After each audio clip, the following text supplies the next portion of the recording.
যখন অভাব পড়ে না, তখন কেউ চেনে না। বুঝতে পারলে?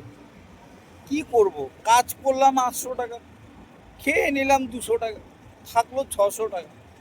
তেল ভরবো, না পকেটে রাখবো, না কোনো কিস্তি দিব বলো?